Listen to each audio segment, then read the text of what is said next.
all again for coming. I'm going to turn the mic over to Kristen. She's the mother of a patient at St. Jude's, and she wants to share her story. So, thank you. Should we all shush? Maybe the people in the back will listen. It's getting better. Hi everyone, this is Kristen, Kapur, and I'm here tonight to tell you about our experience at the wonderful hospital that St. Jude Children's Research Hospital is, and to shed a little light on why you were all sitting out here writing your letters, and just to give you a little perspective from a patient. So, in January 28th of 2010, I delivered twin baby girls, Jasmine and Kaya, and at just 8 weeks old, Kaya was diagnosed with infant acute lymphoblastic leukemia. So we were sent immediately to St. Jude Children's Research Hospital overnight, and we arrived there when the girls were just 8 weeks old and Kaya was only 5.5 pounds. And at diagnosis, Kaya had 70% leukemia cells in her blood, and she also had leukemia cells in her cerebral spinal fluid. So at the diagnosis, Kaya was given a very hard prognosis. Infants that are diagnosed with leukemia only have about a 20% survival rate.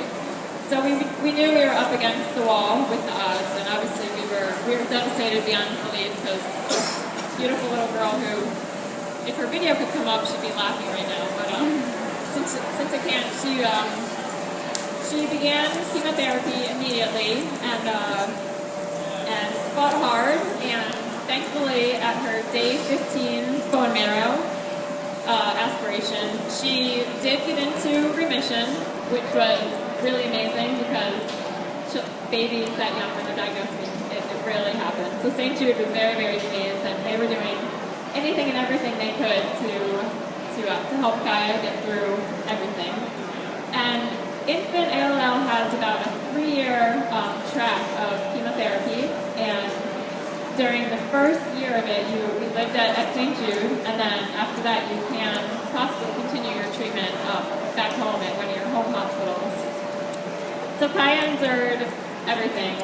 She had very high levels of toxicity from all the chemo in her little body, and she started getting seizures at just 5 months old, and that was just from the toxicity of the chemo.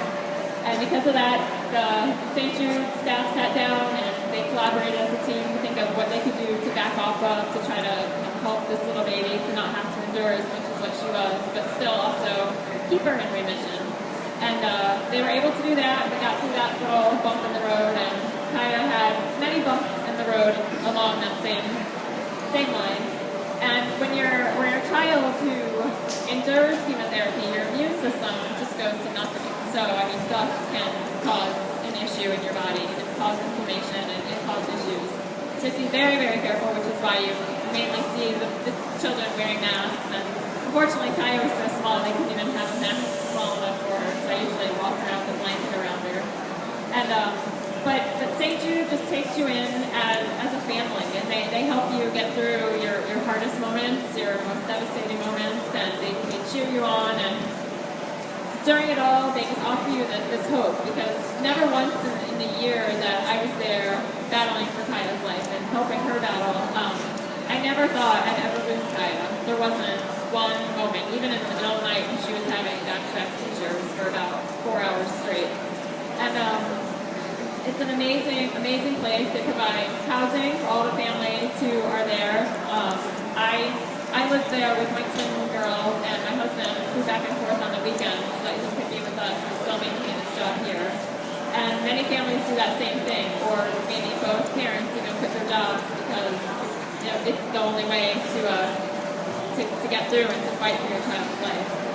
And we live at Target House, which is the long-term housing that St. Jude provides there. It's 100% fully funded. You get a little mini 400-square-foot apartment that becomes your home. And the other families there and the other parents there, we all became a little family. You all kind of look after each other and take care of each other. And so do your nurses and your staff. I've never been in a hospital where nurses would sit down and just talk to me some days when they knew that I was having a bad moment and just needed someone to just talk about any random thing that we would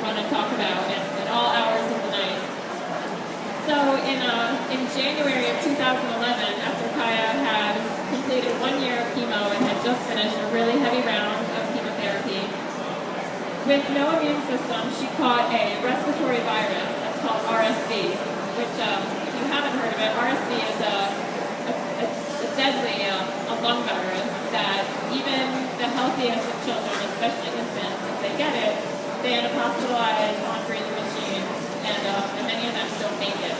So Kaya had no immune system when she got this RSV, and she battled it for 4 weeks in the standard hospital, the hospital room at St. Jude, and then the last 4 weeks of her life, she lived in the ICU in St. Jude Hospital. And sadly, after the 8 weeks of RSV, she did pass away on March 19th of 2011 at just 13 months old. And as hard and as devastating as it was to lose her, I owe everything to St. Jude for allowing us to have 13 months with my baby. And so I always speak very highly of St. Jude for everything that they gave to us and for the life that they were able to provide for us with her. And we've even, my husband and I, and Kaya's twin sister Jasmine, who's now 3, we set up our own nonprofit here in Boynton Beach called Kaya Smiles in her honor. And we give back to St. Jude and we fundraise for St. Jude. And this past year we presented a check to them.